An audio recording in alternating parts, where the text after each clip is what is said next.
Yeah.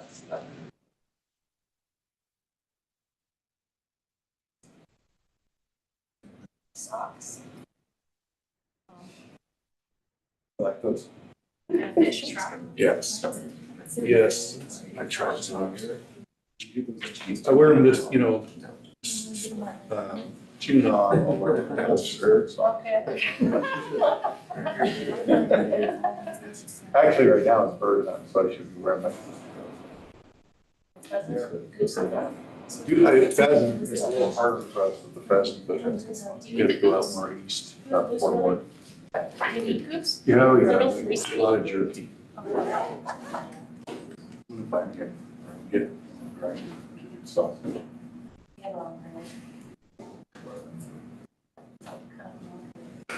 There you go.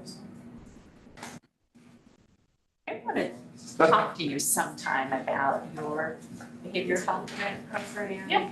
And just kind of pick your brain about how that's going and what we can incorporate into our program. Okay. So I'd love to do This one that. or, This one, okay.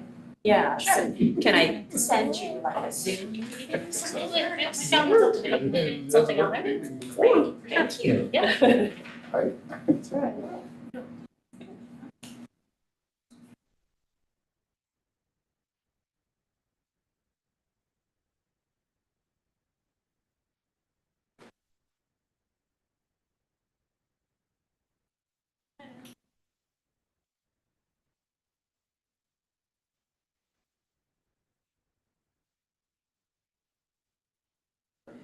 Good. How are you? Good, good seeing you. I'm here too, Yeah, sorry. Oh.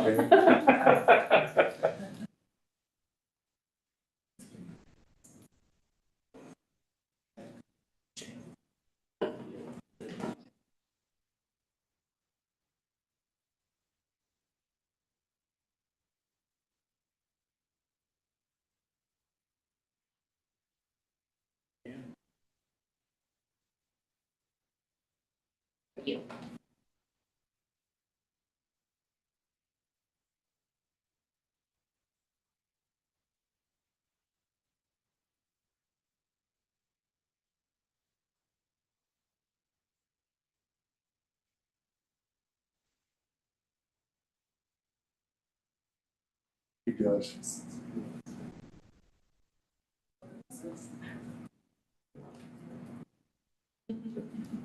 David, if we have 6 on a committee, you need 4 to have a quorum, right?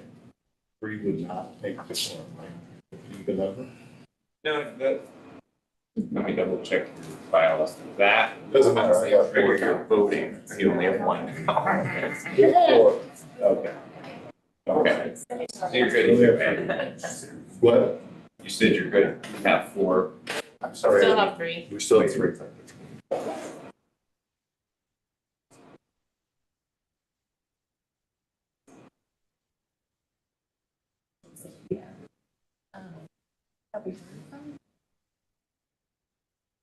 I know Commissioner. No. I know her.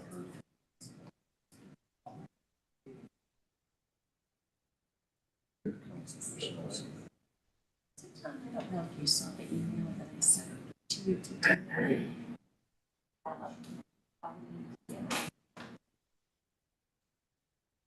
Isn't it? Process to get. Does that make sense? Yeah. Yeah, Good. I know it's just coming up really fast, but Walking around and like, oh, it's Michigan. No, it's not. Yes, that makes sense to me. I think there's another process, but it seems like they need to tell us how much they need, what they're gonna use it for, and so it's not. That works for them. I agree. Well, all right, everyone. Welcome to Region 2 Opioid Abatement Council meeting for November 15th. We'll call the meeting to order. We do have 4 of the 6 voting members here, so we do have a quorum. Before we jump into public comment, just an apology. On the agenda, it says 2 p.m. That's our typical start time. We did have to arrange just due to holidays and so forth, so we took. I wanted to say that because I know she kind of went off that, and he had been in it earlier, and it kind of, Yeah. so I wanted to just make sure we apologize to Shane for the mix-up. Or Yeah, Shane spoke to us earlier, and we apologize.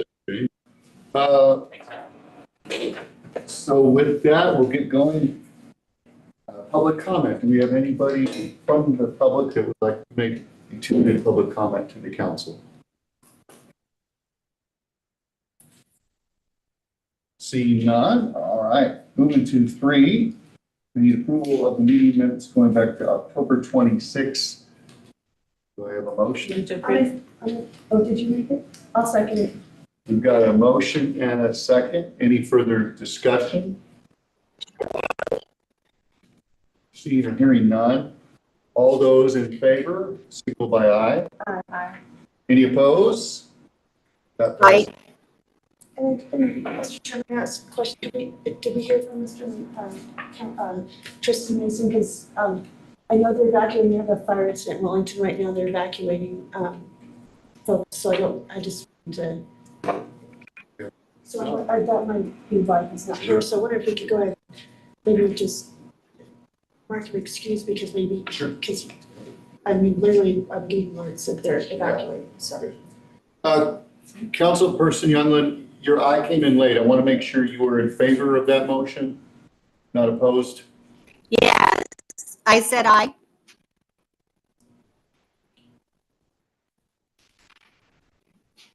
Sorry, we are not hearing you. It sounds like the connection's a little weak.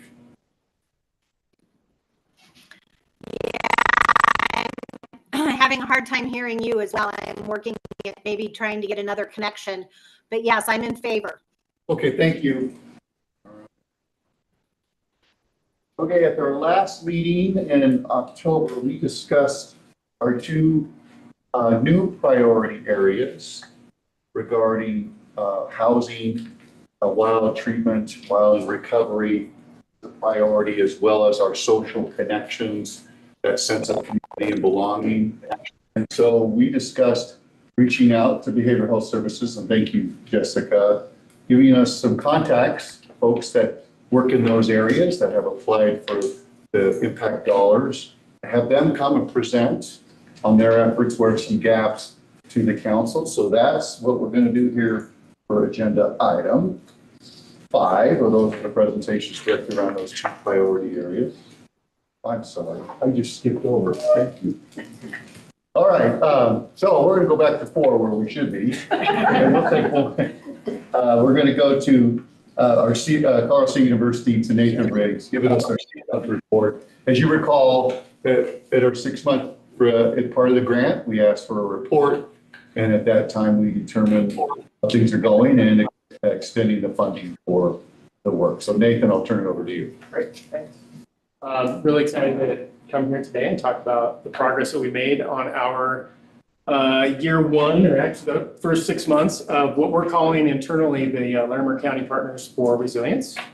Just to refresh everybody, it's a school-based prevention project where we are starting the process of scaling up evidence-based prevention programs around Larimer County with the 3 Larimer County school districts. So I want to give you a little bit of an overview in context within which this work is happening. And I know you were probably told that you weren't going to have to listen to a lecture from a college professor today.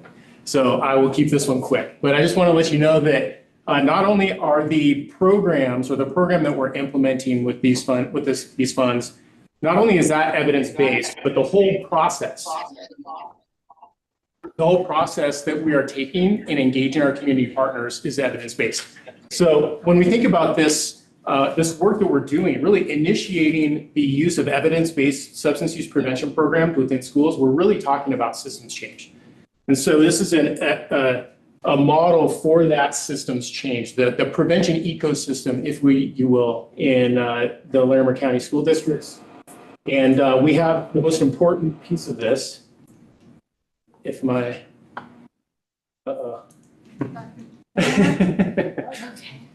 it was working earlier. There we go. Now it's probably going to fast forward through about 7 or 8 clicks. But the most important piece of this ecosystem, of course, is our school partners. And we've got Thompson School District, Hoosier School District, and Estes Park.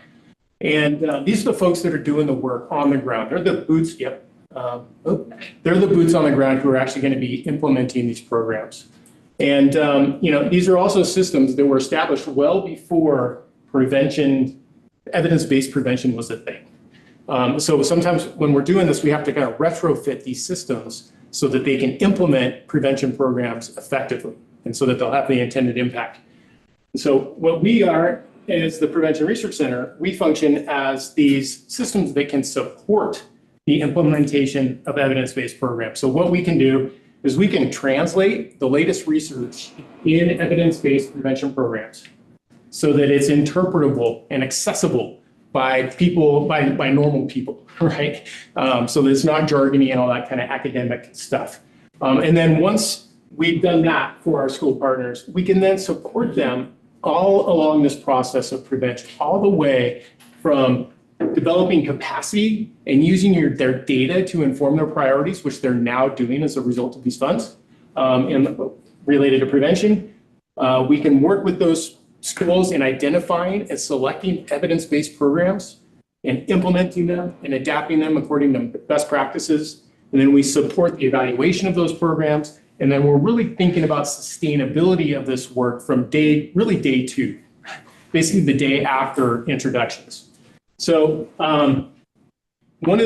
just to put this work in context and how much progress we've made to date, I've been doing this for 25 years, and the fastest I've ever seen this prevention systems move from introductions to being able to adapt evidence-based programs is the fastest I've seen it happen is about a year. Usually it's about a year to 2 years before you're actually implementing programs. As of September, so we started conversations with our school partners in January-ish. As of September, our school districts have been trained up to implement evidence-based programs in Larimer County high schools. And so that's about 7 or 8 months. And we've had to do this across 3 school districts and not just one. So it's a real testament to the commitment and the skill that these school districts have for this work, and then also the work from the team that we have in the prevention center. So just to refresh you all, we have 3 goals for this project. The first goal was that when it comes to the systems change, what we didn't want to do is open the doors on day 1 and start tearing down the system, tearing down walls, building up new systems and new prevention programs before we knew exactly what was going on in these school districts around prevention. And so what we did is we co-created some data collection, a survey with these school districts that are slightly different across the 3 school districts, but we wanted to get an idea of what is going on in these school districts related to prevention, who's doing the implementation, are they being trained, are they evaluating it, and most importantly, for this work, is it evidence-based? Okay. And so we did that early on in this project, first 3 months or so, and we found, not surprisingly, so these results are not unique to Larimer County, but not surprisingly, school district personnel were not very familiar with prevention. They weren't familiar with the work that's going on in the school districts.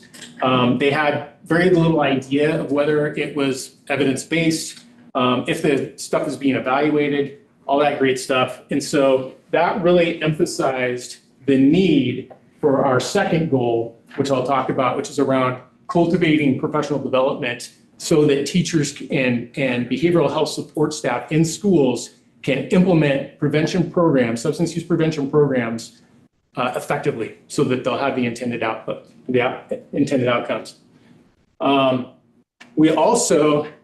I demonstrated that among all the work that's going on related to prevention and substance use prevention, mental health promotion, there were zero, almost one, there were zero evidence-based substance use prevention programs across all 3 districts. All right.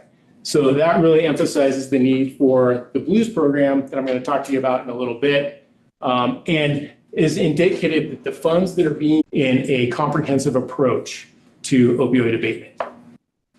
Okay, so this is an example. We collected these data. We developed these reports for the school districts that the school districts are actually now using for their strategic planning for prevention moving forward, which we hadn't intended that they were going to do that, but they are. So a nice kind of side effect of this work. And this is an example of one of the tables within these reports. And you'll see that we have all of the prevention programs that the school district listed are going on around substance use. This is Thompson School District.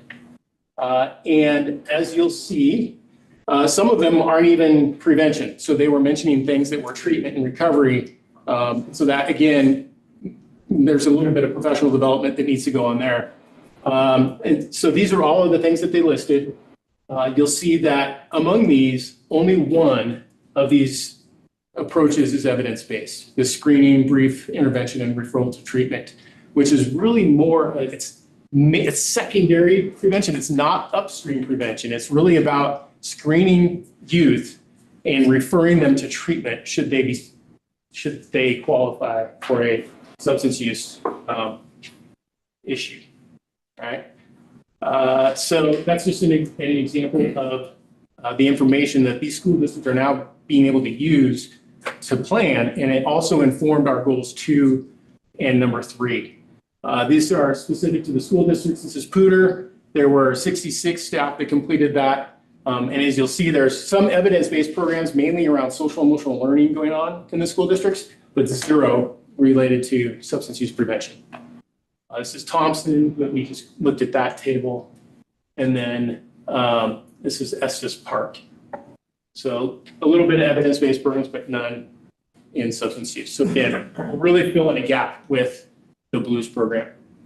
All right, now that we know what's going on in these school districts, we wanted to promote and cultivate more professional development so that teachers are implementing programs the right way and doing it well.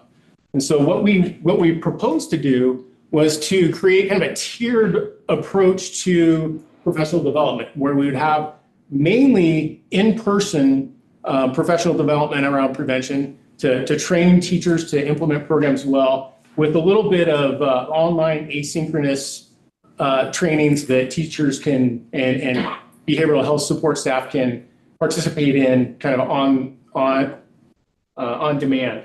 When we told our school districts that we were creating this learning management system that can house online asynchronous trainings, they really sunk their teeth into that. And they really wanted more of this asynchronous training where teachers can, in their quote unquote spare time, participate in these learning management modules.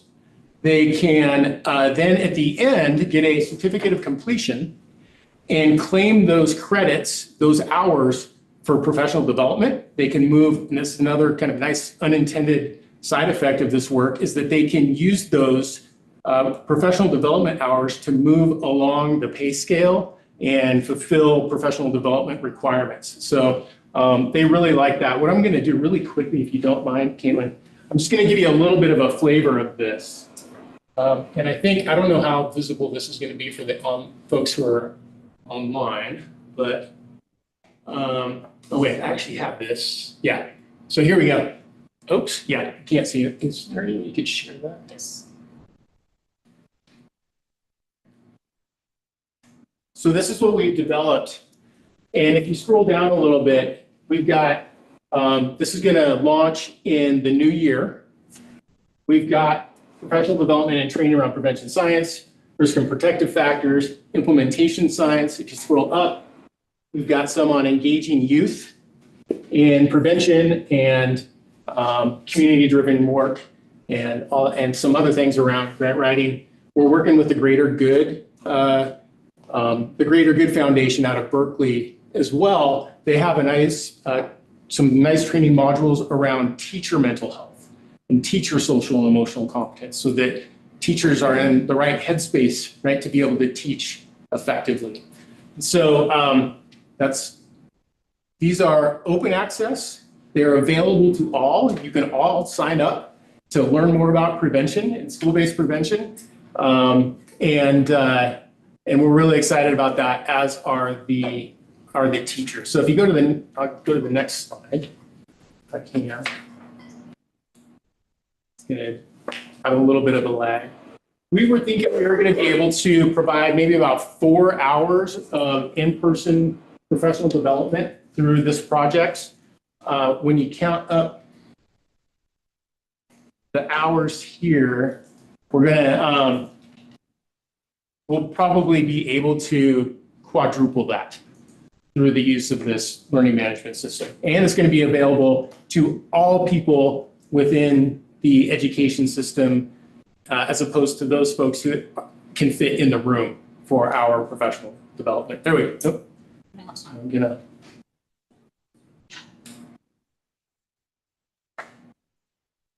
There we go.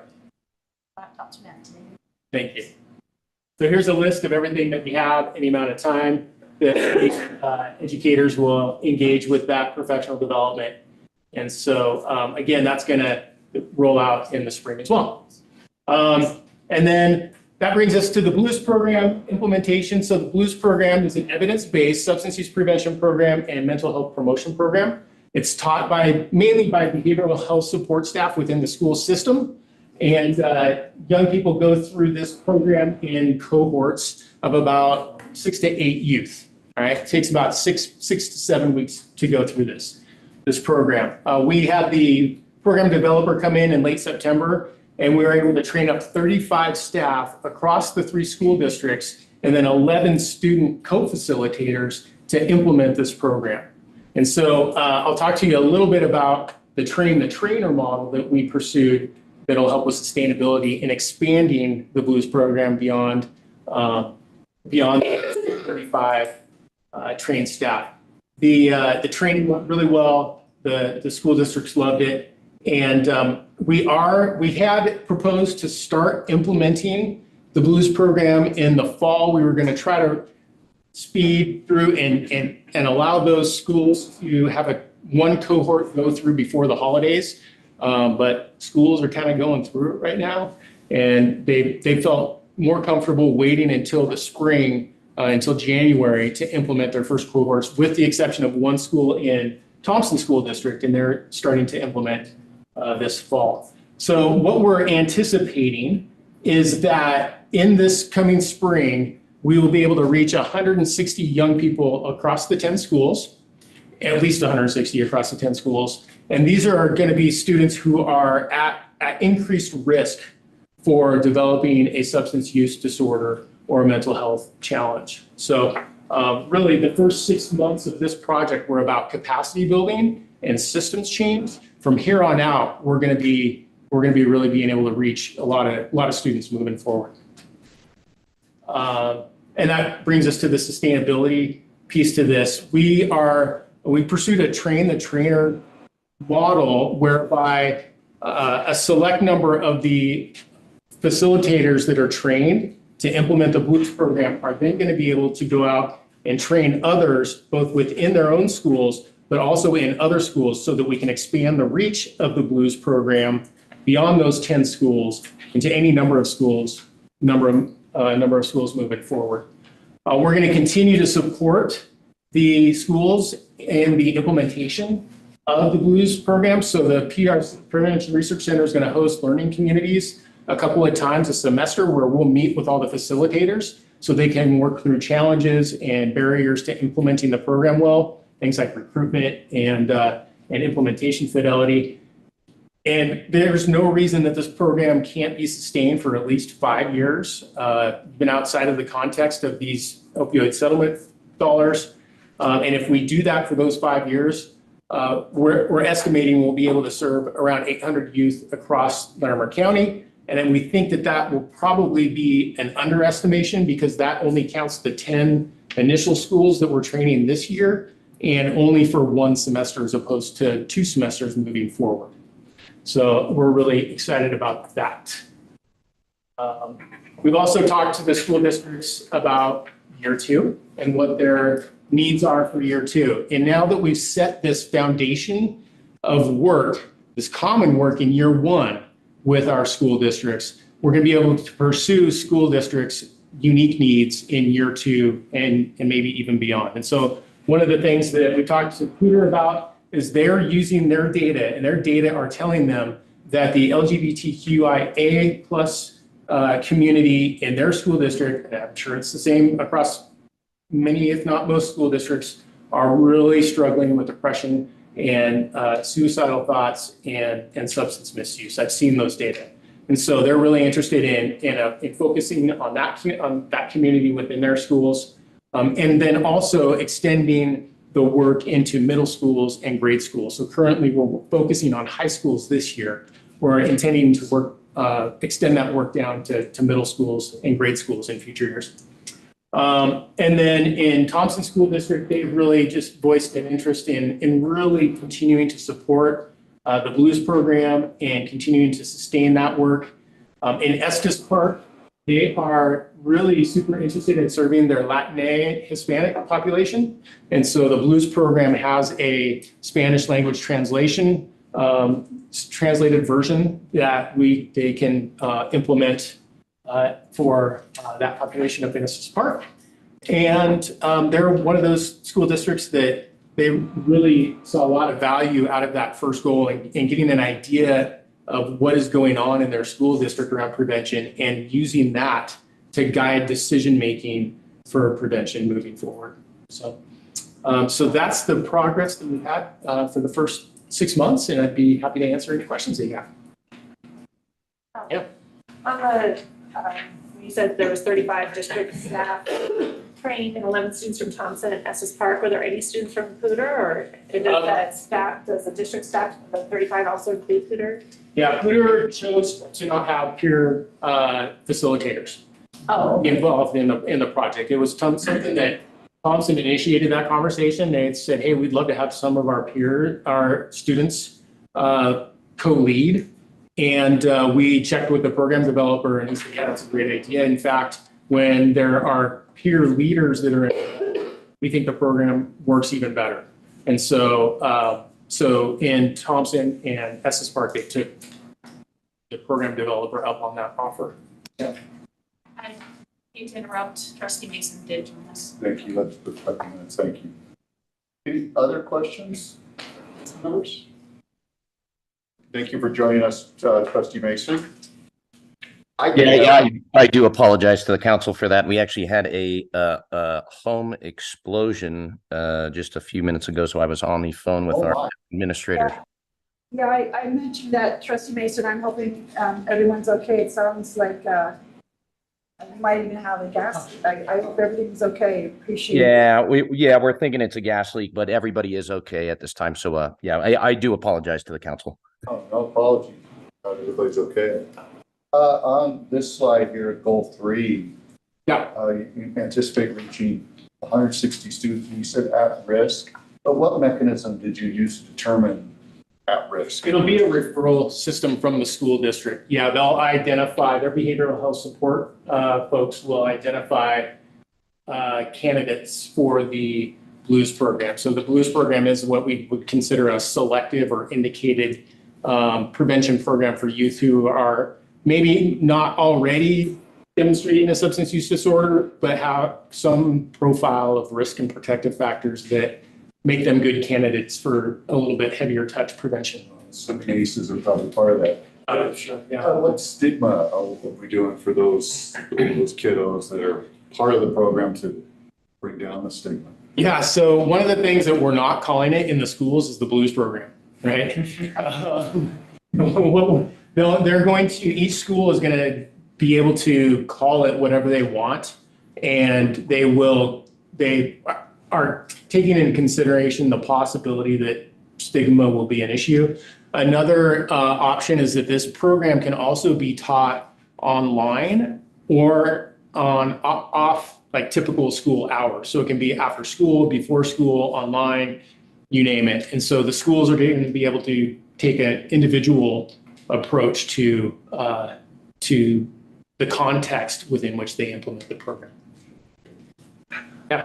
And I missed the beginning, so I apologize, but I'm sure, is this sort of looping off that question, these students that have been identified or will be identified, is this all going to be on a voluntary basis? Is the school going to be sending people there, or are they going to be asking people there? They're going to ask people there. Yeah, it's not compulsory at all. And so we're going to be asking people for the first year, in order to generate kind of buy-in at the student level, we will be incentivizing the students to join. And then after, word gets out that this is something that students are seeing value in, then of course, then that'll be the incentive.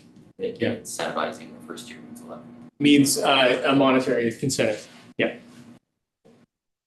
What about the folks that clearly are identified, need it, and climb that? Yeah.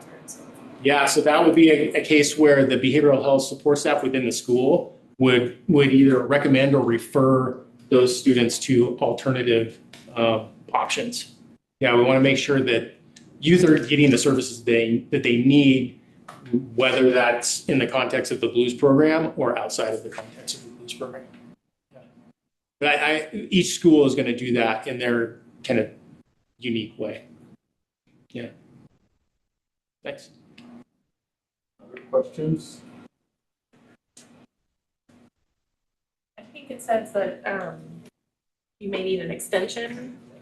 Is that something you need us, like, doesn't may need in the future? Or You may need, and that might be on the more probably will need, but we want to wait until January to make sure. And I think the main reason for that is that the school year continues until May. And so those cohorts will be continuing until May. And especially since we weren't able to start that first cohort in the fall, we want to be able to extend the time that the districts are implementing that program. We'll have a better idea in probably around January. So, yeah. Piggybacking off that, how about year two dollars? What are you looking at needing for year two? Yeah. That last slide was some ideas that schools have generated. We started having those conversations with the schools about year two. Early on, they were voicing their interest in continuing this work and sustaining this work over time. And so right now we're getting into specifics. And like I said, in Poudre, some of the specifics were around serving the LGBTQIA population. In Estes Park, it was around serving the Latinx, Hispanic population.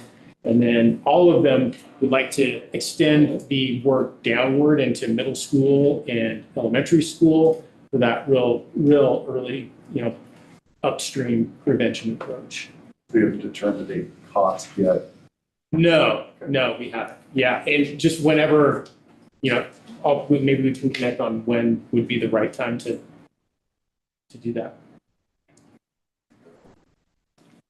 January, February time being sufficient, or we're going to need that sooner?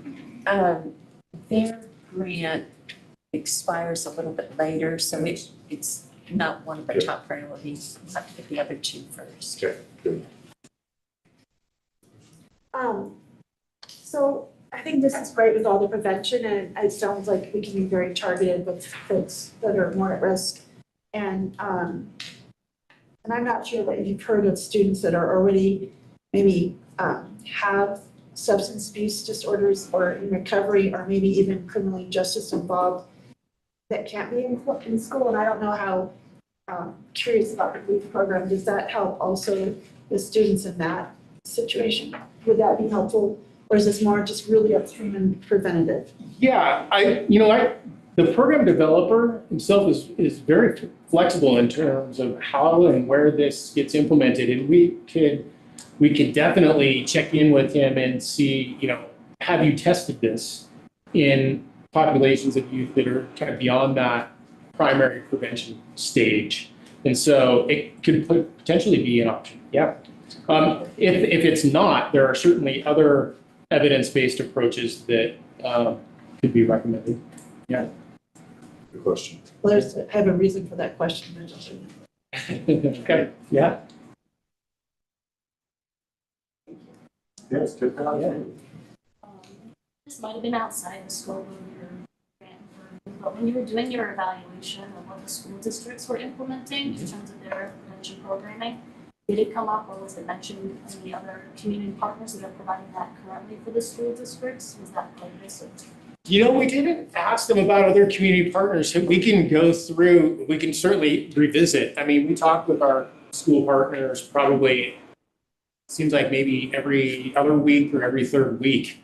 And my impression was that much of it is being implemented in-house, so to speak. But yeah, it would be interesting to see if they have outside kind of vendors coming in and implementing programs. Our behavioral health department does fund a few community partners that are working with the school districts for the prevention stuff. So Okay. I didn't see them included in here, so I Yeah. guess those might be other, partners that are part of doing some evidence-based programming, but it's not being done by the school or in the school. Yeah. They might be part of that referral out Yeah. process. Yeah. So. And that slide that I showed of the Thompson, that table is one of, I think, 18 or 20 pages of the report. Mm-hmm. And so I can go back and look at those reports and take a look and see if that was captured in most of the reports. Yeah. I'm sure that you have, I'm certain you have a much better understanding of the data and statistics of what we're looking at, right, with kids in these 3 school districts. So in your opinion, is the breadth and depth of this reach, is it big enough? Or what more can be done?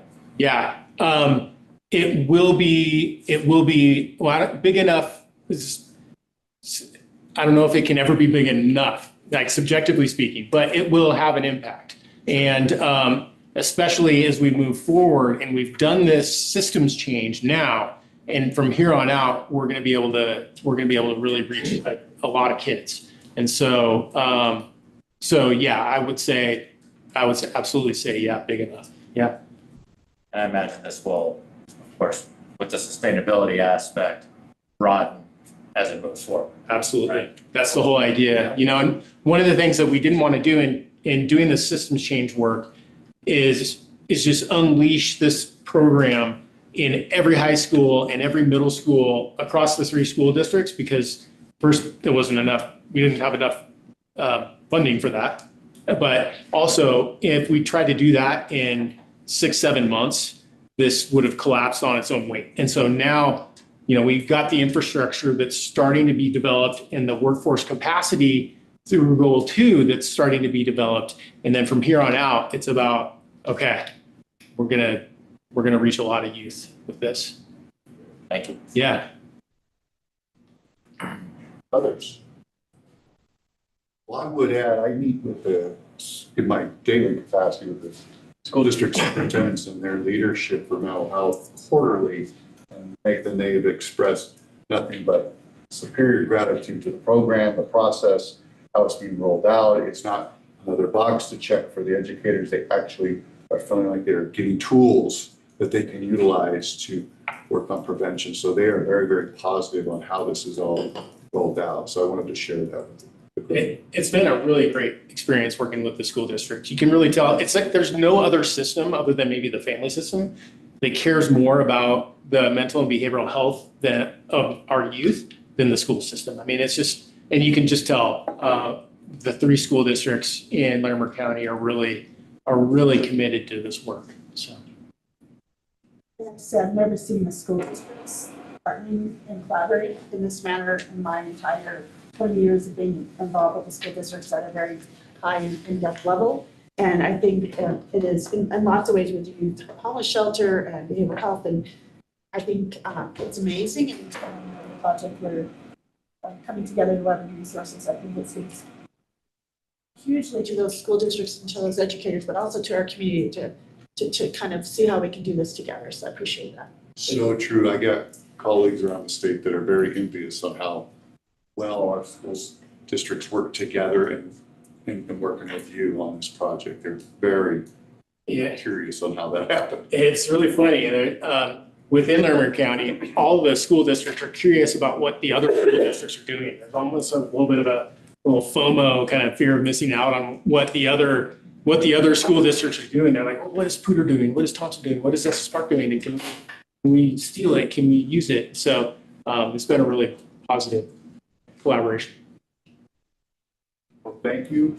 I need to extend work to the next 6 months. To accept the 6-month report and to make the next grant payment. I'll make that motion. You have the motion? I'll second. Let Brian. Trustee Mason with the second. Any further discussion? Hearing none. All those in favor, signal by aye. Aye. Any opposed? Motion passes unanimously. Thank you, Nathan. Thank you. Appreciate it. Okay. Mr. Chairman, I just bring up something that's related but kind of off topic on this. You know, it came to my attention at the Laramie County Interagency Oversight Group, which is also, I think, something that had been under behavioral health, but thinking about these are being upstream and working with prevention. But it came to my attention and refreshed my memory that we have youth that are actually in recovery. And there might be criminal justice involved, so there seems to be an opportunity with a minimum amount of support that we could, these students are forced to learn at home, online, and they're falling behind, which further, in my opinion, puts them at risk for at-risk behaviors and might slow their recovery.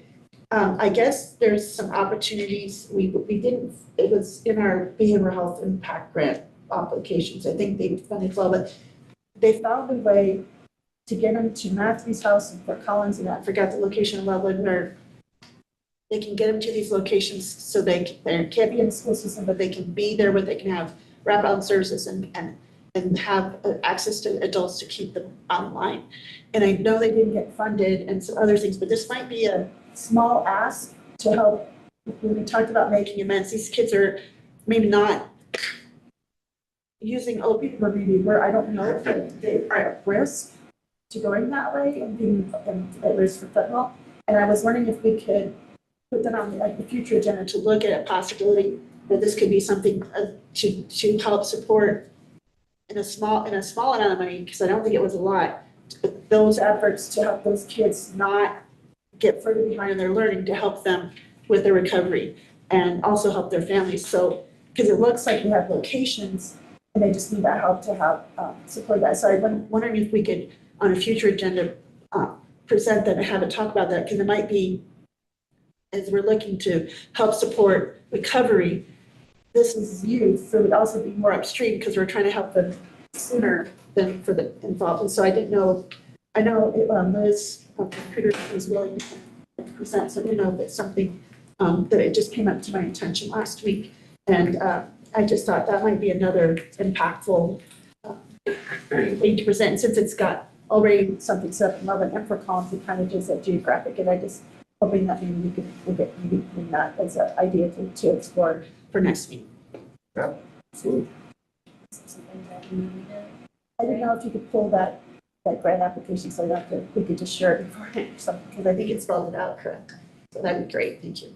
Thank you. All right, moving to agenda 5, as I jump ahead of 4. But this is those presentations talk about the 2 new priorities that we worked on through a couple meetings to narrow those down. So without further ado, we are limited on time. We'll move forward with the Yarrow Collective, giving us a 10-minute presentation. Wonderful. Welcome. Thanks for coming. It's me online here. I'm going to screen share.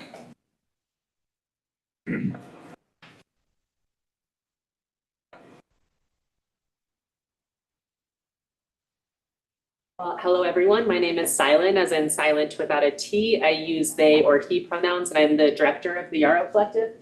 And my name is Lucrecia. I use she, her, ella pronouns, and I am the harm reduction and BIPOC program director at Yarrow.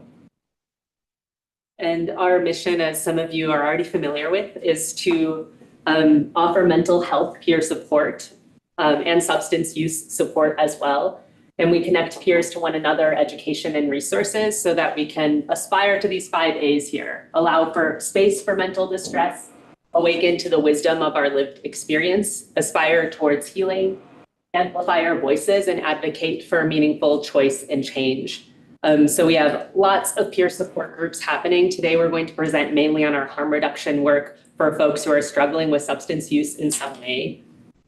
When we use the word peer, we're referring to folks who have a psychiatric diagnosis, trauma, problems with substances, other life interrupting challenges, experiences with houselessness or oppression. We have a very long list of things because in our peer world, some of us identify with our psychiatric diagnosis and some of us might move away from identifying with that diagnosis and make sense of our story in other ways, make sense of our story and the trauma that we might have experienced or the oppression that we might be facing.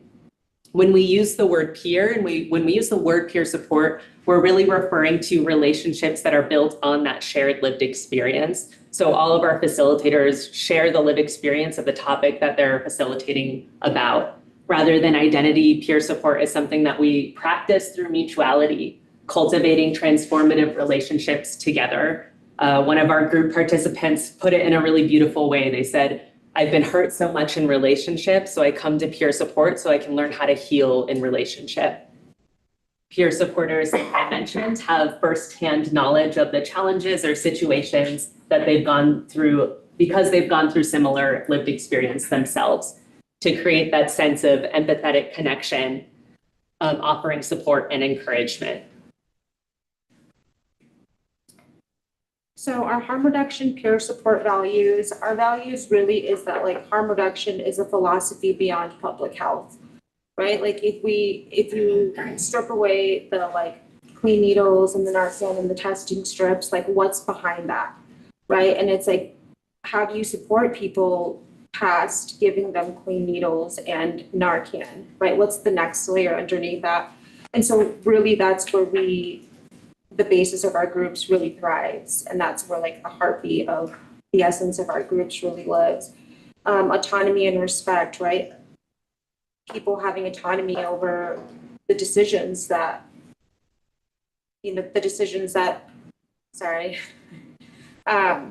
having people be able to decide what's useful for them, right? Which direction they want to go in with what they're experiencing. Responses to injustice and stigma, right? Like really destigmatizing having a substance use disorder or a problematic relationship with substances, and a liberatory practice in community, right? How can we radically love and support the community that we're trying to serve? So we currently have 3 harm reduction groups. We have our mobile harm reduction groups, which is bi-weekly. We have Risk Less, Live More. And then we have Saving Ourselves, which is a BIPOC only group, which is every week. Our mobile harm reduction group, we meet people where they are. We try to remove as many barriers by going directly to them. We prepackage these bags with Narcan, testing strips, some things to help them get them through the day. Now that it's getting colder, some hand warmers, and really just going to them and letting them know like, hey, we see you, right? Not asking anything from them, but just showing up to like let them know that you're supported, that we see you, and that we really value you despite despite your current circumstances. Risk Less, Live More is also a group for people who use drugs and need support but may not be seeking support, recovery or abstinence, providing a space for folks who are isolated due to stigma while fostering an environment of acceptance and empowerment, right? Like, how do you support someone who's currently has a relationship with substances, right? And what society sees, the reality is like, in a world where if you're currently using substances or if you're actively choosing recovery, most times the people who are choosing recovery, there's more value, right? There's more support, there's more resources. But for people who aren't ready to necessarily take that step, right? Like we meet them and we support them and we let them know like, hey, we see you, we value you, you belong and you're worthy of support despite your choices in life. And this group meets at NCAP. So we aren't a syringe access program, but we're like, NCAP's already doing great work. How can we add this, add the peer support element to that space? So taking the things that we've learned from our other groups, the models that we use in our other groups, and applying them to the substance use world. And then Saving Ourselves. it's like a liberatory harm reduction group for people of color who have been practicing harm reduction long before harm reduction had a name. And it was given a name, you know, through the public health lens, and really how people of color, how, you know, in a very, and specifically in this area, how it's not as diverse, right? And coming together to support one another through substance misuse, through navigating, you know, work environments, through navigating what it means to be a person of color in a predominantly white society, and, you know, coming together to just really help empower and to help, we speak about our unique shared experiences without judgment, really a space to come and support one another. And then our reentry peer support. So this is a collaboration with the Larimer County Sheriff's Office. I'm one of the two. Myself and Kyle, my coworker, we are part of the Stone Soup Leadership Council. And really it's a coalition that helps support people reentering into the community. And that's, you know, through educating the community, supporting the family, supporting the individual who is, you know, entering back into the community, through resource navigation, through peer support, through just walking alongside them and navigating. Maybe, you know, sometimes people are new to the criminal justice system who don't have experience. So like somebody who has lived experience with those systems, walking alongside them to support them on their journey has been really like fundamental in collaboration with the Sheriff's Office. Yeah, and this has been many years of relationship building in the making. So we're super excited that this is a relatively new area of our programming, offering this reentry peer support and support to inmates at the jail. So to emphasize some of the topics that we've been talking about and the goals of our group, this is a quote from one of our support group attendees. And they wrote to us about their experience of group. We share our experiences, we share our emotions, our emotional responses. We share really vulnerable things, our fears. The last few times I've gone, it sparked me to think really deeply about what's going on in my life, and I've had insights about my journey. It's helped me feel like I can contribute to other people's healing just by sharing my own experience. By hearing other people, you feel so much less alone. You know, in therapy, I learned skills, and in group, I learned how to love and be loved. Really, really like my approach and the way that I personally approach this work is really how can you, it's like sprinkling love, right, into humans and just letting them know that like you're valued and you're seen and we want to support you and we want to help you. And we just want to like support you human to human, to just feel a sense of belonging, to feel a sense of community, to see and to be seen. And that sounds really like simple, but people that are struggling with like substance misuse or houselessness, like that very essence is so profound and so powerful when you're working with community. So last thing we wanted to talk about, just to share some of the impact we've had so far in 2023. We've had 1,346 participants across all of our direct service peer support programming. And that's 354 unique individuals. So when the unique count is like counting one person once, and the all participants is if someone becomes a regular and comes many times, we like seeing that. We want to be a place that people can come back to. And then for our harm reduction work in particular, which has been a new addition in 2023, we've had 216 participants and 126 unique individuals. And then for our one-on-one support in the jail and in the reentry support, we've had 59 sessions supporting 17 unique people. So like I mentioned, this has been years of relationship building. So it's more recent that this has come aboard, and we're super excited about where it's leading. Yeah, so that's all of the groups in summary. Looks like you have printed out slides too. We also have flyers up here if anyone wants to grab some. All of them are free drop-in spaces. We don't collect insurance. We don't require RSVPs to really reduce those barriers to folks even entering the room. And I've alluded to our other programming. This is our non-harm reduction programming. There's a lot of it going on. You can check out our website. I won't read them all out loud just since there's many of them.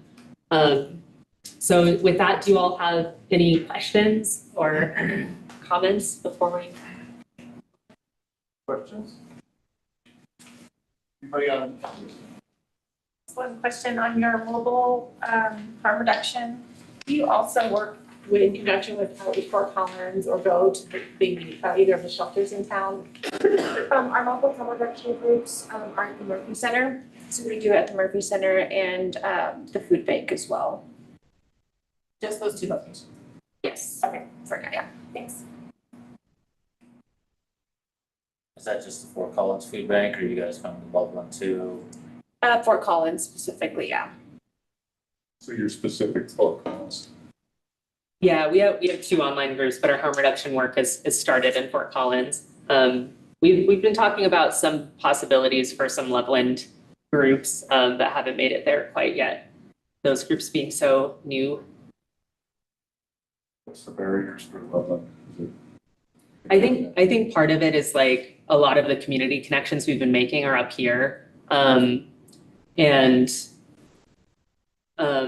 I know NCAP does some work down in Loveland, so we've been in conversations about like, oh, what would it look like to go out when you're going out at the same time? Yeah.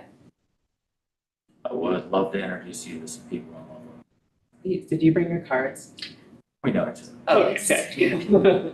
Yes, thank We you. do have some flyers and some brochures, so feel free to take some. Yeah, maybe we could leave them up here for a bit. Well, thank you all so much. Well, thank you. Yes. Next presentation is the Abundance Foundation.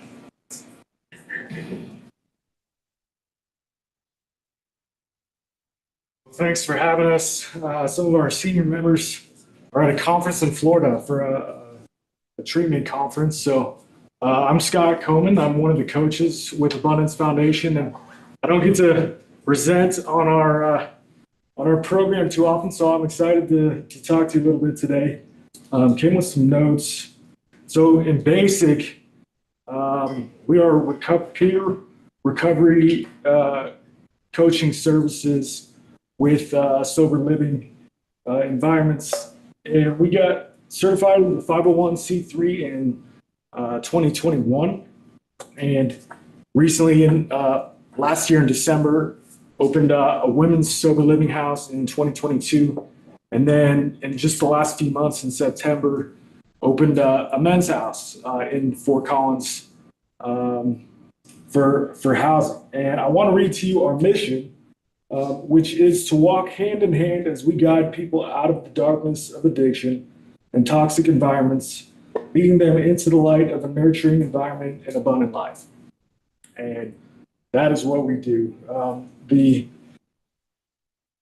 council here had some points, and I want to talk about each one of those points, kind of summarize what we do in conjunction with those. So first one was services that support transition to recovery and safe spaces for people with marginalized identities. And our target clientele, the people we work with, are a marginalized population. We work with low income, we work with parolees, people on probation, the homeless, additionally, people getting out of treatment and detox. Our recovery services are covered under Medicaid. And so our services, our target clientele is coming out from possibly an institutionalized setting into society. And so we as Abundance have kind of identified this gap between coming out of an institution or off the streets and trying to integrate into recovery, into society. And there's about a 6-month transitional period or so that we've identified where we come in and we're helping men and women with basic life skills. We as recovery coaches meet 2 to 3 times a week, sometimes more. I just Personally, I'm working with a guy who got out of treatment, and he has court cases in Larimer County, in Weld County. So I'm working with him every day, coming up with a game plan, working with his lawyer, and working with him so that he can meet those obligations and take responsibility for where he's at. So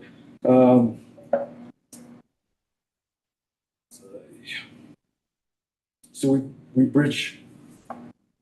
bridging that gap. Life skills could be anything from cooking, cleaning, doing chores. If you're staying at one of our sober livings, we do have some responsibilities for each one, for each of our clients throughout the week. And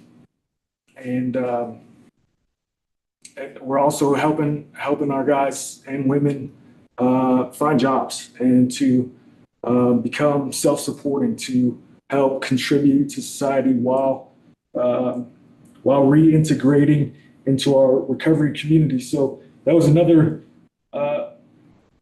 thing that you identified: increasing opportunity for social connection and decreased loneliness. So I talked a little bit about our recovery coaching, but really, as a recovery coach, my main goal, our main goal, is to connect our clients with community. And whether it's our abundance community, which is about 40 to 50 strong, to recovery support groups, 12-step, faith-based recovery support. We want to get people connected. And a lot of times addiction comes hand in hand with mental health.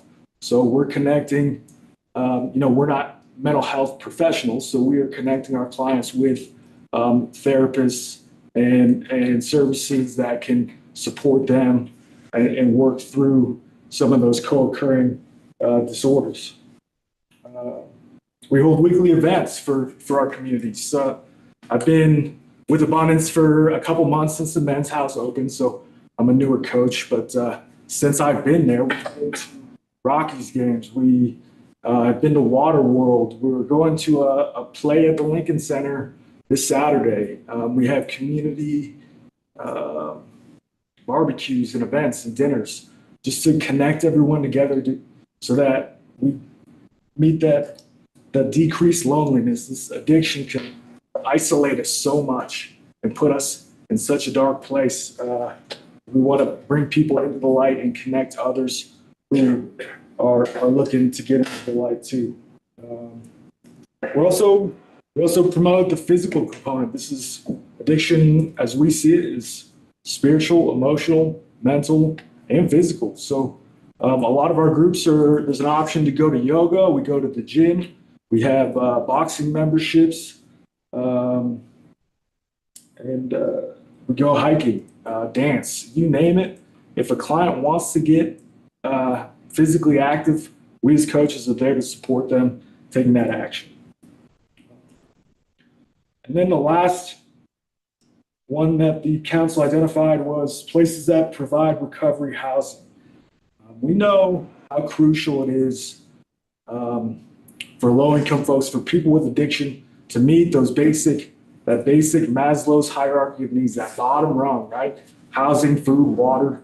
And to provide an environment for affordable housing, we offer partial scholarships for our clients to stay at our sober housing. If our housing isn't a fit, we'll help them find other sober, safe environments for them to stay while they work with us in coaching. So we know how important that is to get our basic needs met before we start addressing the addiction issues and start connecting to recovery. And then that's really about it. I just wanted to highlight the importance of us as coaches and our program as a community liaison. We're partnering with parole, probation, other community partners, and we are linking people who are ready to begin long-term recovery to connect them with healthy, safe living environments and recovery community for long-term success. So that's all I got. Thanks. Any questions? Big question. thank you for being here today and thank you for your work. I'm curious, you talked about healthy living environments.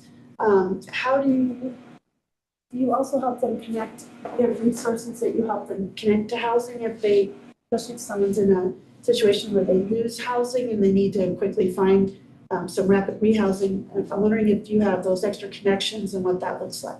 We do, and I might not be the best representative to talk about that.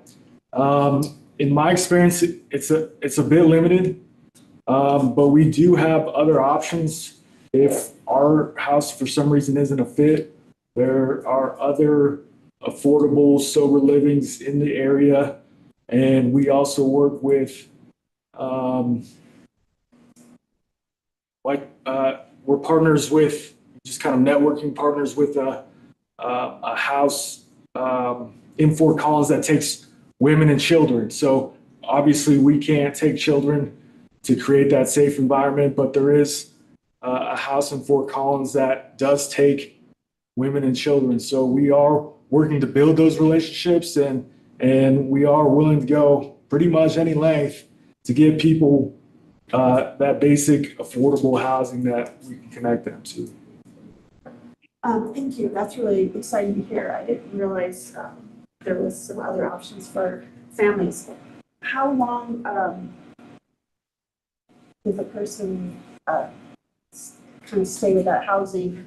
And I'm assuming maybe some of these peer coaching relationships can last a lifetime and possibly if things go well. So I guess there's two questions there. Sorry. Sure. So our target ideal is to be sort of transitional housing. So 3 to 6 months.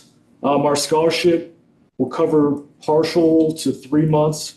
Sometimes financial obligations can be a factor for them not staying longer. We will work with our clients, again, to establish housing outside of our housing. Really, we're here to get a solid foundation of recovery, teach them some basic life skills so that they can be on their own, self-supporting, connected to community. Second question, so we do biopsychosocial with our clients. We set short-term and long-term goals. So as coaches, we're working with our clients to meet those goals. If it's up to the client whether they feel they're connected enough to kind of spread their wings and go out on their own, or if they feel like, no, I need that extra support with my coach, because we do have those relationships, we'll continue to work with them. Thank you. Mm-hmm. Trustee Young, I see your hand up. Yeah, thank you. A couple questions. Are the living houses age restricted, and what is the ages that you accept? Good question. I do not believe we take anyone under the age of 18 for liability reasons. So adults 18 and to there's no limit to how old a client can be. If you're struggling with addiction and you want to find long-term recovery, you're welcome in our house. Okay, and that leads into my second question. You said you do work with parolee and probation. Is one of the requirements that they're in active recovery, that they're attending other, type of meetings, or what is your guidelines for that? Yes. That is kind of the foundation for our program is abstinence from mind-altering substances. So to remain in our house, you must remain clean and sober while you're with us. I kind of lost my train of thought, but we're heavily connected with 12-step recovery, and a lot of our coaches have faith-based recovery groups that they go to. We're not limited to that. If a client wants to pursue other avenues of recovery, we're fully there to support them. But a lot of our coaches, including myself, have that 12-step based recovery. So our clients are going once a day, 90 meetings in 90 days while they're in the house, once a day, if not more. We require recovery meetings. Thank you. Thank you very much, I appreciate that. Very basic, what's your census? How many folks can you have in each of the houses, the male and the female? Good question. I know our men's house is 11 guys, and they do share rooms. For the women, 6 total, 6 in the house. There is plans to expand. So once our houses get completely full, there is plans to expand within Fort Collins and within Northern Colorado. So right now we're limited, but in the future, hopefully we'll have some more capacity. Thank you. That was one of my, I had 2 questions. That was one of my questions, what was the capacity? The second question is, and maybe you had said this in your presentation, I apologize if my brain did not capture it.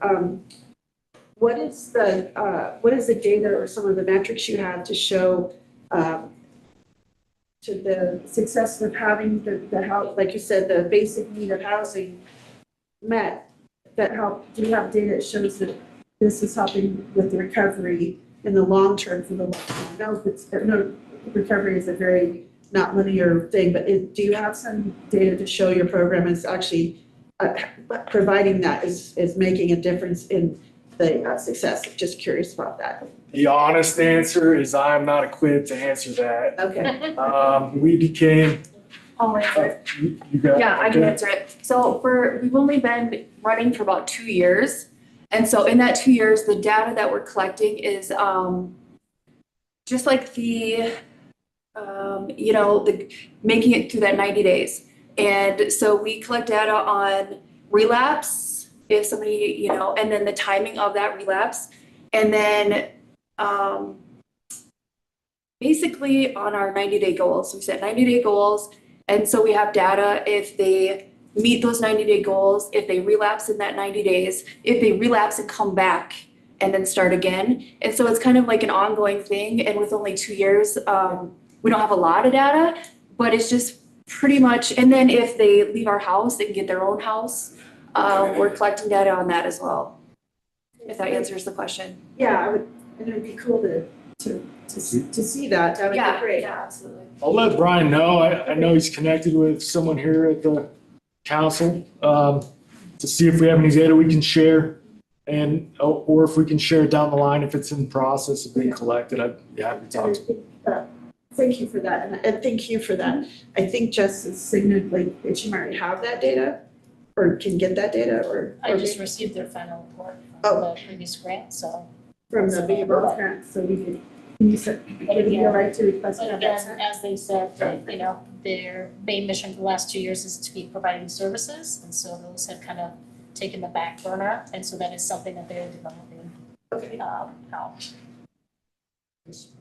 I'm making the assumption that this is something you do, but are your houses both certified for rental habitability or anything like that for standards, housing standards? Does the state certify your housing or I honestly don't know. I'm sure there's some sort of certification. Yeah, where are they located? Are they in Fort Collins? We're in Fort Collins. Yeah. Are they considered group homes or do you know? Okay. They just opened in the last few months. I'm assuming they're probably considered group homes, which are then overseen by the state, who would make sure that living conditions are. And for insurance purposes and stuff, yes. Yeah, okay. Thank you. Yes. Any questions online? Well, wonderful work you're doing. Thank you for that. We appreciate it. Thanks for having us. Yeah, thank you. Yeah. Looking at the time and knowing we have some other discussions, Marshall and I have been talking because I know he has a really cool idea, but I think there's some data that he wanted to, other slides. So can we go ahead and just maybe just looking at the interest of time, go ahead and forward his presentation to the next month. Marshall's willing to do that, and maybe you can just, if you're good with that, but I know that he's. So, and then we can work and talk with him about what kind of things he can present. That's good for you. Yeah. I just want to make sure. Okay, good. I just want to give him enough time Yeah. to present, so, Sure. thank you. Harvest Farm. That's me. Like an hour, right? An hour? Yeah, sure. All right, you said it. So my name's Kyle McPherson. I'm the program director at Harvest Farm. Has anyone been to Harvest Farm before?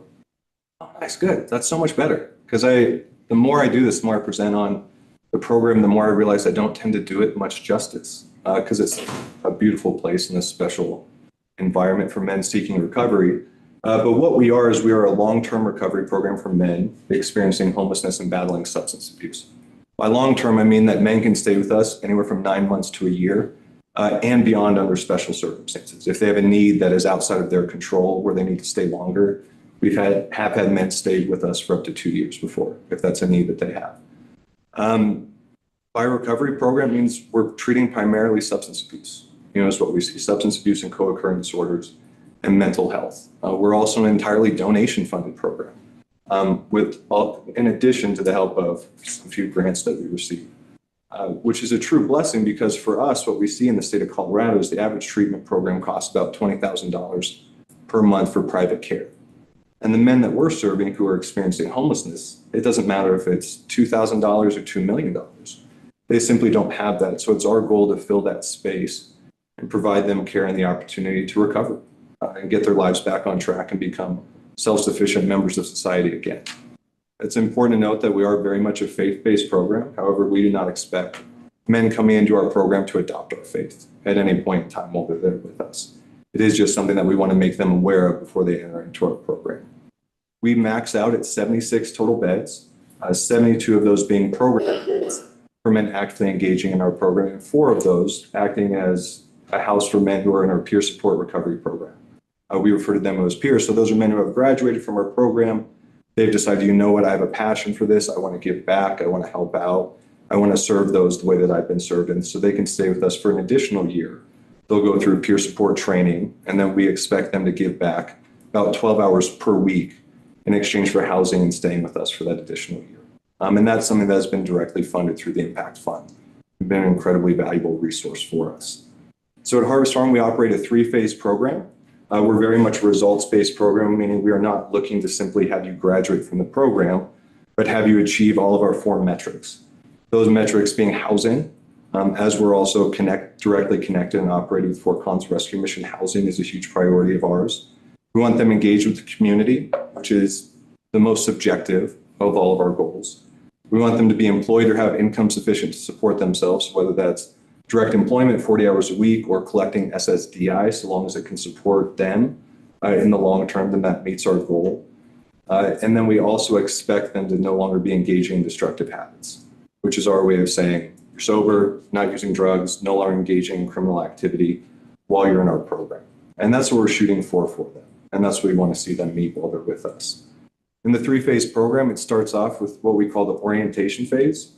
So for those who haven't seen us, we operate on a 110-acre farm, very much a recovery program that happens to have a farm. We're not a farm with a recovery program, but we do have everything from chickens and ducks and pigs and goats, cows, donkeys, mini horses, baby pigs running around right now, a couple pygmy goats bouncing all over the place. But we have those for the men that are in our program, because when they start with us, they're assigned to a work therapy supervisor, a case manager, a counselor, and a chaplain. And that work therapy is a big component of the initial phase of the program because we want to give men who have been experiencing homelessness long-term a safe place to re-engage with soft skills that many of us may take for granted. We want to give them a spot where they can work on things like conflict resolution with coworkers, what it's like to have a supervisor, what it's like to have to be on time, and what it's like to have to do all of these things sober. Because it's not always fair to expect someone who hasn't worked and been in that environment or hasn't been sober for years to simply enter the workforce and be able to adapt to the norms that are expected by all of us. And so we want to give them that place to work and that place to engage where it's safe and they can fail. Where that failure, if they make mistakes, doesn't result in the loss of housing or food or basic needs that we're meeting for them. We see them participating in that aspect of our program about 20 hours per week. That's intermixed with case management, counseling, both group and individual therapy. We see our men on a weekly basis. We average about 122 therapeutic contact hours every single week throughout our program with all of the participants that we have. Intermixed with that, while they're in the orientation phase, we push them to engage with the community. As is represented here, this isn't something that can be done alone or independently. And I certainly don't think I have all the answers, nor can we be the answer for all of the needs for our participants. But there are wonderful members in our community who do great work that can be that resource. So we require them to attend 2 to 3 pro-recovery groups per week. That can be AA, NA, Celebrate Recovery. It can be a church group. It can be a book club with some friends they make at a local group. The goal is for them to begin developing a community of healthy individuals that can support them once they leave our program. We've also made a huge push over the last 3 years to engage with the community and partners that are doing great work and accepting that we don't have to be the answer for everything because there is great work being done. So at present, we are partnered with a psychiatrist that comes on site once a week. We're partnered with a mobile dental unit that comes on site once a month. A team of counselors that send about 5 therapists to our facility every single week that they can work with while in our program as well as when they leave from our program.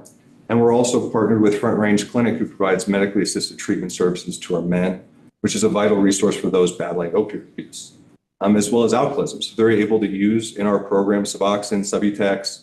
They can get on the Sublocade shot, which is a tremendous resource for all of them, and Antabuse and a wide array of medically assisted treatment options, again, on site. And so we've invited these companies in, we've invited these agencies in and said, hey, you know what? I don't have enough zeros in my budget to hire you, but I do have space, and we'd like to have you come in and work with us. So that partnership, how that works is that they directly bill our participants Medicaid. There's no financial exchange between us and these partners. It's simply our way of saying we want men to receive care that we're otherwise unable to provide at this time. And so they're going through that in the orientation phase. That's roughly 60 to 80 days, depending on the individual. They're then going to go through a 10-week psychoeducational program where they're doing everything from CBT and DBT, early recovery skills, working on co-occurring disorders, because substance abuse is very often a symptom of a greater problem, right? And so we want our men to be able to address things like gambling addiction, eating disorders that may arise and come up, pornography addiction, all of the other things that are generally go hand in hand with substance abuse, particularly in early recovery.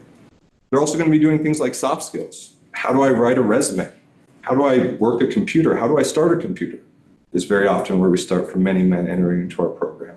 So we want to take a holistic approach so that way there aren't barriers preventing them from stepping out of the community, getting a job, taking those next steps that they need to have the self-sufficiency that they desire to move forward with their lives. And so we do mock interviews, we do finance classes, we help them consolidate their debt, work on a budget, create a budget, many of them for the first time, again, in an effort to really help the whole person. Because it's not just substance abuse, there's a lot more going on. And it's not just getting a job. Lord knows if it was just getting a job, we wouldn't have the problems that we have today. And so we want to take a holistic approach to the men who come into our program, which is why we partner with the folks that we do. After they complete those 2 phases, they're generally been with us for about 4 to 5 months. We do something really unique that's pretty outside of the norm for recovery programs in the community. Both here in Colorado as well as outside of the state, we say, you know what, you've done a great job. You've done case management, you've established vital documentations, which if you've been to the DMV, it's not fun for anyone, but imagine going there and you don't have a driver's license, birth certificate, social security card, you don't have any mail saying you are who you say you are. And so they're able to establish that, and that's where the long-term care is so important. They've done therapy. They've done individual therapy. We require a minimum of 8 sessions. However, men can pursue more if they so desire. They've been doing group therapy. They've worked on their physical health through medical providers that come on site.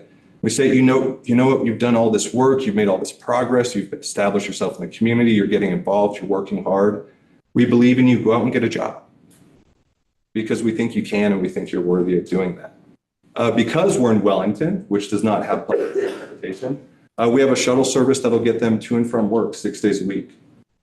And so because we believe in our men, we expect them to obtain and maintain full-time employment unless SSDI or something else prohibits their ability to obtain full-time employment. And we want them to work, but we want them to work and have accountability and safety and structure when they come back to us at the end of the day. Because we know many of the jobs our men are getting, there's substance abuse there. There are folks that are drinking, maybe they don't have a problem with it. But for someone who's newly sober, seeing someone drink is really difficult to manage and grapple with. And so we want them to be able to come back and meet with their counselor, meet with their case manager and process through these things.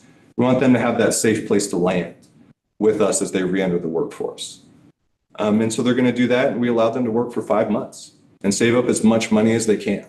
We have an individual actually graduating tomorrow, and it's really special because he came into us and he was homeless for years, and he hadn't worked.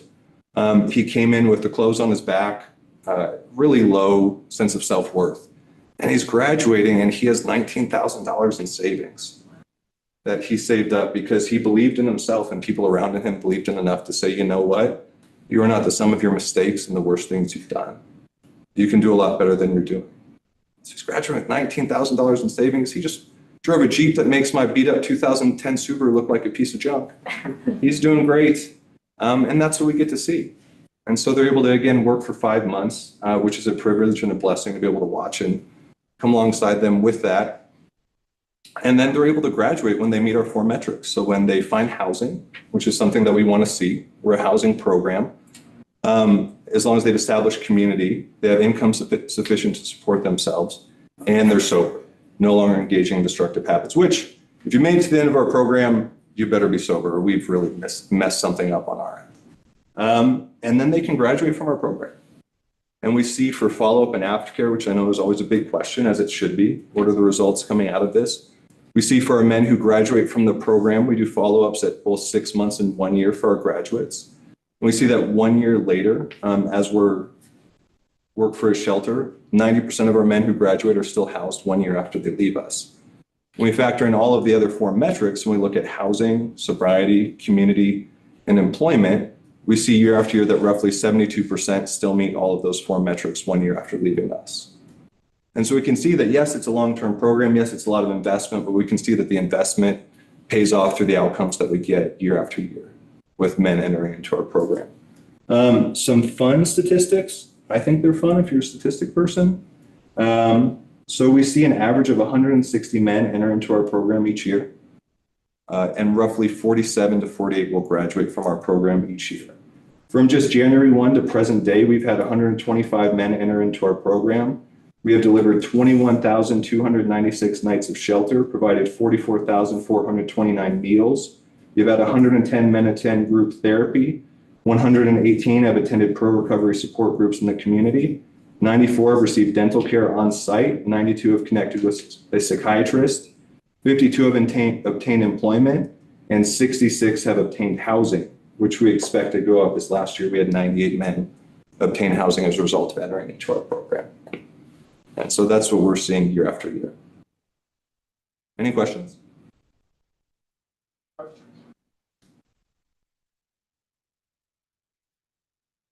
Yes, ma'am. Are most of your referrals local or are they coming from Denver or other areas? That's a very good question. So we see about 40% come from Larimer County. 40? Yep. Yep.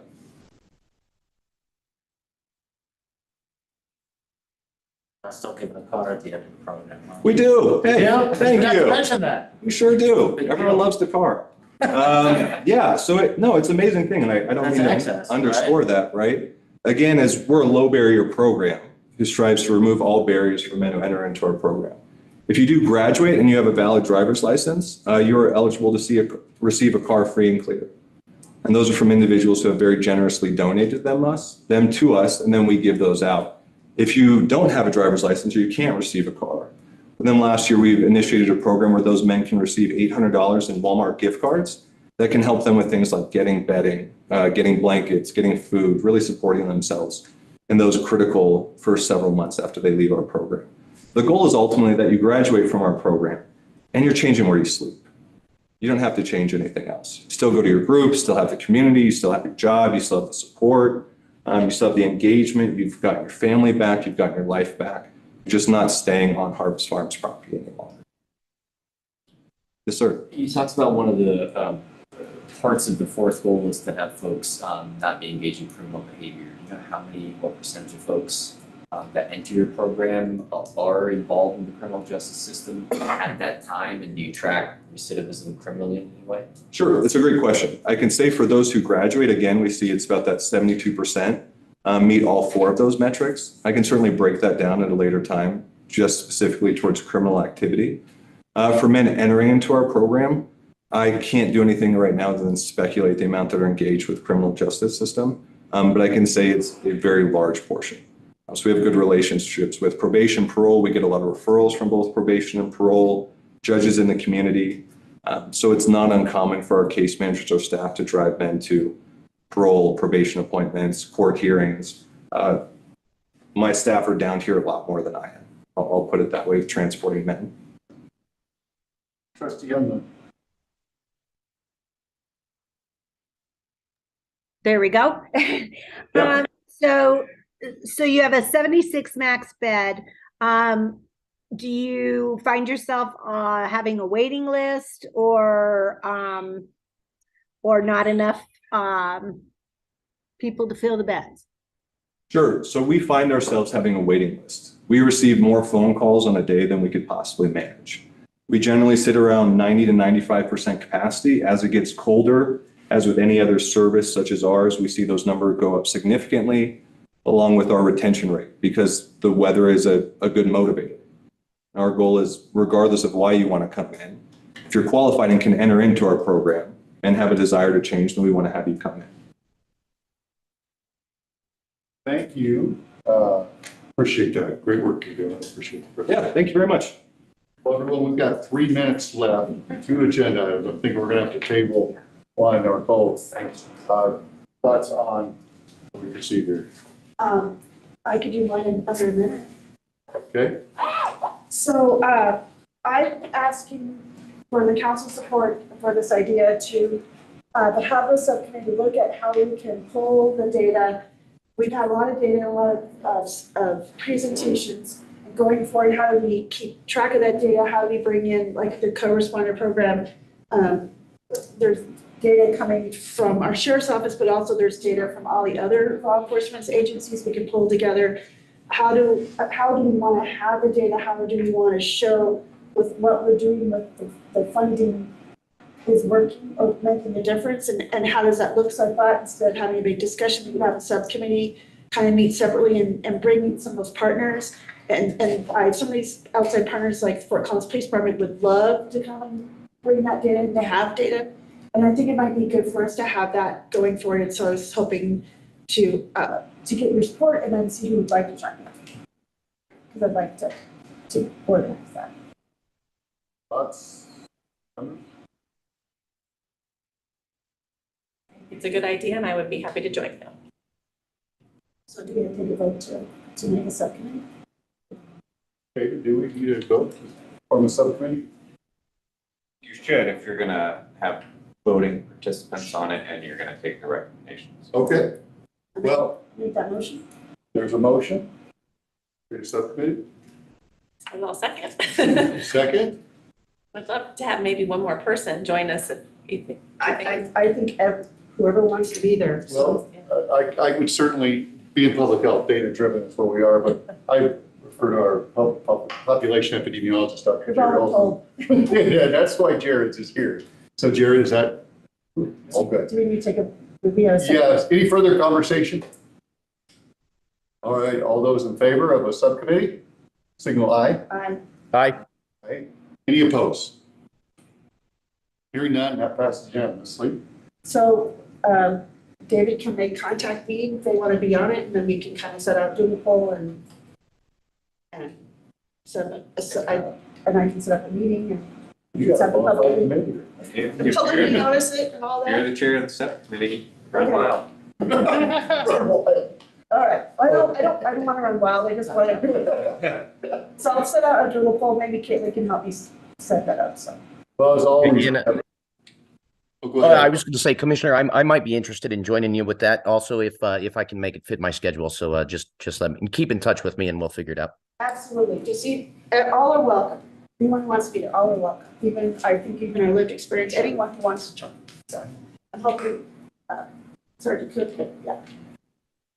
Well, as always, we have always packed agendas for these meetings and we are right at time, but we want to make sure lived experience stipends has been on the agenda a couple times. I know, but I will put that first next time. That's fine. Maybe in December, which is only a couple weeks. Sorry to take that, but I figured mine out quicker. We're gonna put that, and then also we've got presentation from the Sheriff's Office on the co-responder. and Nick's meeting, and then conversation from our wonderful presentation. Let's give them a round. I appreciate that.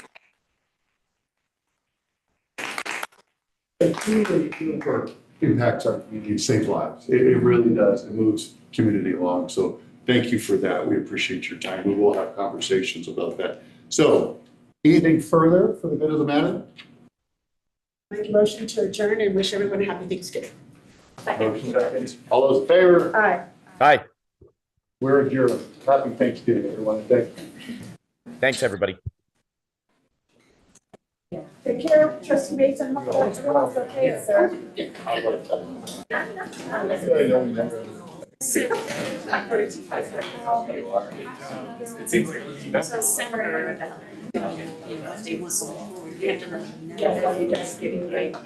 don't necessarily need to be old member president. So I was hoping you could, yeah, no, it'd be fine. But I didn't even raise my hand. No, I know how this works.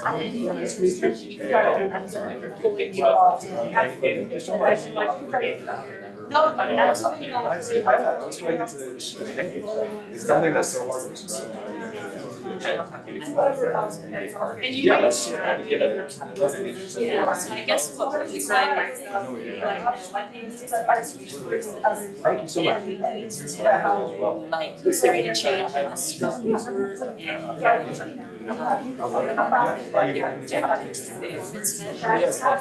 No,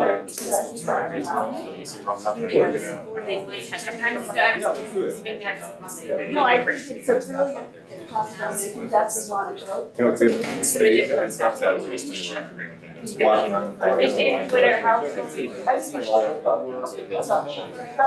gotta start from